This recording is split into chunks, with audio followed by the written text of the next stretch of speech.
I want to thank our reader, Robin Vi Carpenter Briscoe, and the music team, Gary Lynn Floyd, Karen Drucker, for all the wonderful music today. We're continuing our month of July, which is creative expression. And our message today is be bold, share your gifts. And as our reading today suggested, only in sharing your gift will you ever know the satisfaction that comes from being a divine deliverer. I love the thought of my gifts being a divine deliverer. How about you? Are you bold enough to share your gifts with the world? Think about that for a moment as I give you your question for the week. What is the one choice you might make today to release your need for perfectionism, to refrain from any self-criticism, and to stop comparing yourself to others? One more time. What is the one choice you might make today to release your need for perfectionism, to refrain from any self-criticism, and to stop comparing yourselves to others? So today we're talking about being bold, not loud, not showy, but courageously authentic. Boldness is not about being better than anyone else. It's about letting the truth of who you are shine. Marianne Williams reminds us, your playing small does not serve the world. And yet, how often do we shrink? How often do we hide our own creativity or diminish our own gifts? Why do you think that is? We often do it because we feel trapped in these three cages: perfectionism, self-criticism, and comparison. So I want to start by looking at perfectionism. I know that I've struggled with this one in my lifetime. And I said last week that we're not perfect, we're here to be real. In the Bible, Matthew 5:48, we read this: be perfect, therefore, as your heavenly Father is perfect. Now here's the thing. The Greek word for perfect in that verse is teleos, and it means complete, whole, mature. It doesn't mean flawless. Frequently, perfectionism stems from a fear of being judged, be it self-judgment or worry about others' judgment. Today we're going to be talking about being bold, and that means showing up even when we're still learning. Ernest Holmes said, perfection is not something we attain, it is something we recognize. And what Holmes was telling us is to notice how complete and whole we are, pay attention to all of who we are, and to the divine being that is part of each of us. How do we start? Well, let's take a look at a spiritual practice that I call the 80% rule. Write something, paint something, speak something. And when it feels 80% ready, share it. Boldness is birthed in action, not perfection. What is important is for us to trust the unfolding and to know that we are all here to be who we are, not someone else. Catherine Economou wrote, you are not here to be perfect. You are here to be fully alive. Wow, I love that. Here to be fully alive. And I know for me that when I'm trapped in my perfectionism, I am anything but fully alive. I'm living in fear, which, by the way, is forgetting that everything is always right. Or I'm living in self-doubt. Everything is always right, even who I am. And letting go of perfectionism requires self-compassion. As I read this past week in the Wholehearted Living journal, self-comparison is cultivated when you can be as kind to yourself as you would be to others who have made a mistake. When you begin to master self-compassion, you'll find yourself showing up as a higher version of who you are, even when you make mistakes. I love that because I know that I can be very compassionate to other people. So applying that to myself is a good skill. And I know I've gotten better at letting go of my own perfectionism through the years, but there's still that second cage, self-criticism. I'm usually my own worst enemy. How about you? How about your inner critic? Sometimes I think it's often just fear dressed up as logic. My own fear that I'm not good enough, or I could have done better, or that I'll disappoint somebody, heaven forbid. Can any of you relate to that? Sometimes it's hard to embrace those words from the song right before our message about each of us being anything other than beautiful or whole. Perhaps it's sometimes in our lives, each of us has failed to notice how loving and deeply connected we are to our soul. We are as we move through this earthly existence. Do you have a voice that dims your light? I wish I could always remember those words from the Song of Solomon in 4:7. You are altogether beautiful, my darling. There is no flaw in you. Oh, but how easy it is to see the flaws in myself. I know I'm fairly good at knowing that everyone is doing the best they can with what they know at the moment, and that everything is in divine order. And yet, it seems I have trouble applying that adage to myself. While I'm quick to be compassionate with others, I seem very good at holding myself accountable for those things that I see are not quite up to par. I guess that's when I should remember these words of Buddha. You yourself, as much as anybody in the entire universe, deserve your love and affection. You yourself, as much as anybody in the entire universe, desire your love and affection. Self-love seems so difficult sometimes. Avoiding self-criticism seems like a monumental task. At least sometimes for me it does. How about for you? I think fear pops up that the world might see the real me, the messy and unsure me, and yes, the vibrant and sacred me. And I feel that that messy and uncertain me will be what the world remembers. Catherine Economou told us, the light you seek is not out there. It's the part of you you've been hiding. What of your lights have you been hiding under the bushel basket or just inside of you because you might not realize how brightly it shines to others?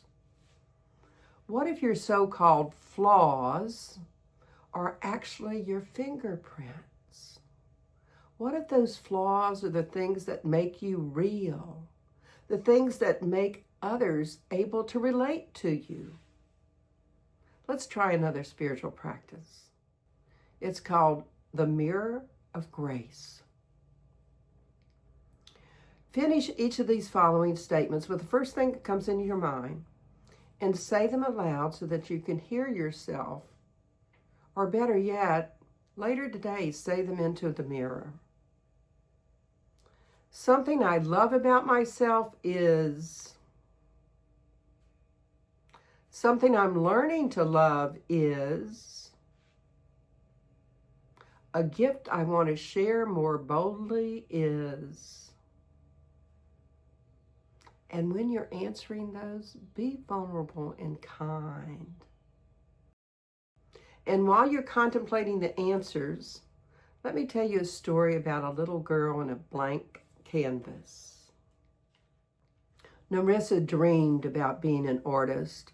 From the time she was little, she loved the smell of paint and the way colors danced together. But every time she stood in front of a blank canvas, her hands froze. She'd sketch a line and erase it, mix a color and doubt it. What if it's not good enough, she thought? What if people laugh? Over time, she became the best art critic in her village, except she never showed a single piece of her own work. And then one day, an old lady who had been a painter came to visit her gallery. She walked past every famous painting and paused in front of an empty frame on the back wall. "Who painted this?" she asked. "No one," Narissa said. "I haven't started yet. I'm still practicing, still perfecting, still waiting." The woman smiled, and then she said, "When I was your age, I painted for fire with fear and freedom. Some paintings were beautiful and some were a mess, but they all taught me something. Each one of them revealed something." She looked Narissa in the eyes and she said, "You don't find your gift by getting it perfect. You find it by using it." Then she stood up, took out a small jar of paint from her bag, and handed it to Narissa and said, "Begin." That night, Narissa painted, not perfectly and not carefully, but honestly. Her strokes were bold and her colors were wild, and she cried and she laughed, and she remembered what it felt like to be alive. And that empty frame, it now holds the painting that made Narissa an artist, not because it was flawless, but because it was true. Oh, I love that story because I think in our lives, each one of us has stopped ourselves from doing something because we didn't think we'd do it good enough. And I love what the lady said to Narissa. You don't find your gift by getting it perfect. You find it by using it. Oh. Narissa finally learned to be bold and to share her gifts. She had let go of perfectionism, and she learned to practice self-love instead of self-criticism. Often, even as we do that, we fail to avoid comparisons. You know, Roosevelt said, "Comparison is the thief of joy." We typically compare ourselves to others from a place of weakness. We focus on their strengths and their successes and neglect to see our own. We see others at their best, or what we perceive of them anyway, and contrast that with where we feel we are on our own life's journey. This comparison is the thief of joy. It can lead to feelings of inadequacy and dissatisfaction with our lives.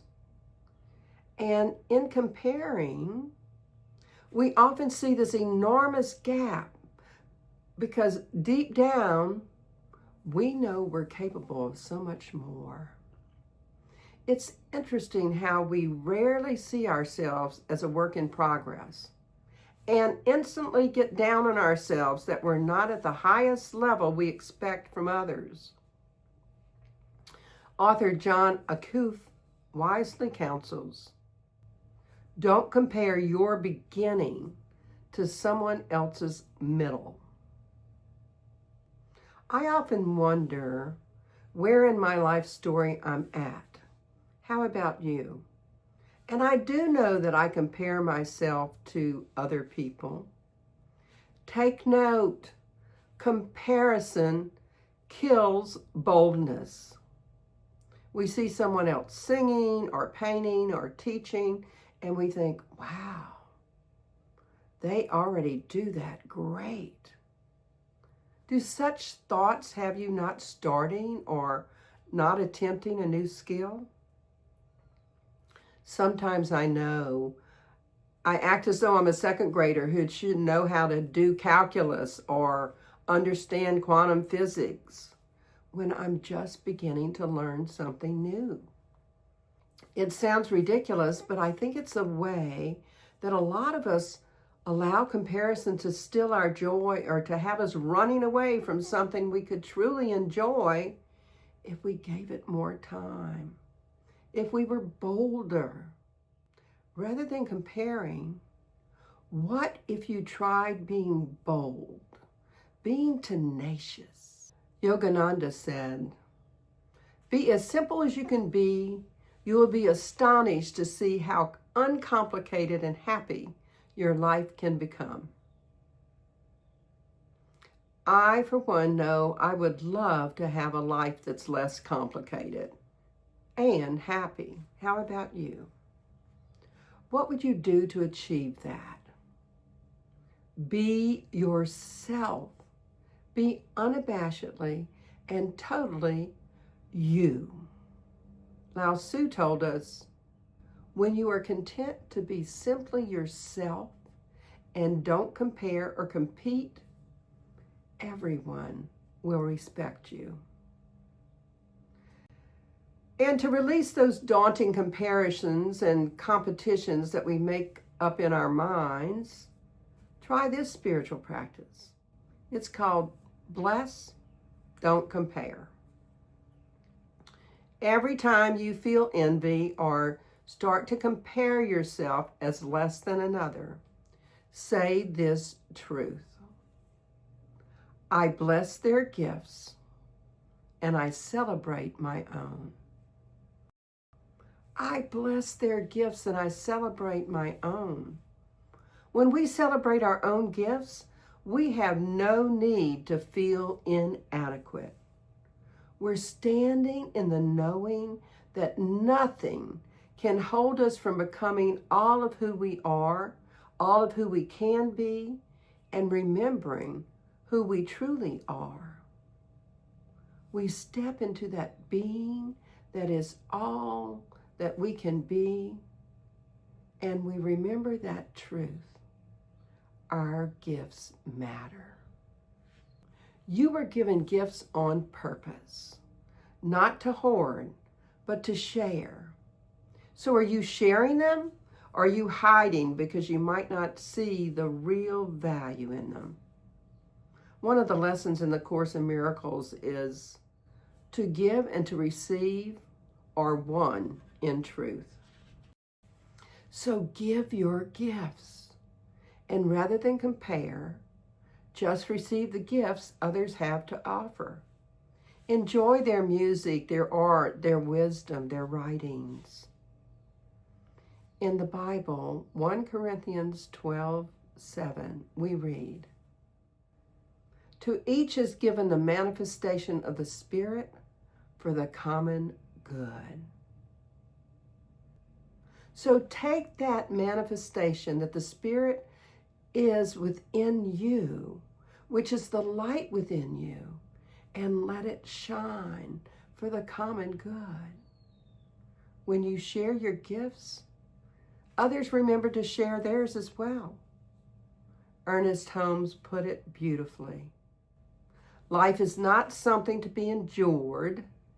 It is to be lived in joy, in a fullness without limit. So live in your joy. Live in that fullness of life without limits. Be bold. Share your gifts like it's the most natural thing in the world, because it is.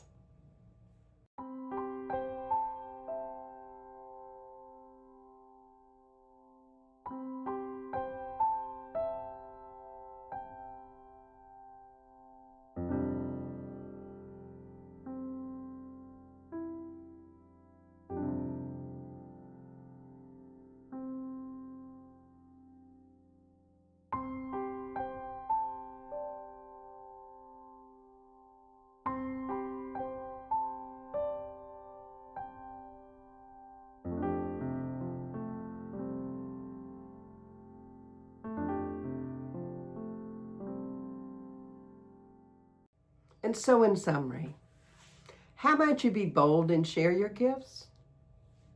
Start by releasing the need for perfectionism. Notice your own wholeness in all of who you are, and trust the unfolding of your own gifts. And refrain from any self-criticism. Remind yourself you're beautiful and you're flawless, and know that the light you seek is already within you. And be like Narissa. Whatever your canvas might be, paint it. Stop comparing yourselves to others. Remember, you're a work in progress. Bless others' gifts and celebrate your own. Be bold and share those gifts. So here's your affirmation for the week. How is it I so willingly, energetically, and effortlessly release my need for perfectionism, refrain from any self-criticism, and stop comparing myself to others? So make a conscious choice this week, each day, to notice if you're putting yourself in one of those cages of perfectionism or self-criticism or comparison. And then stop it. Make a shift in your life. Commit to using a spiritual practice that enhances your ability to be bold and share those gifts. Let's end with prayer.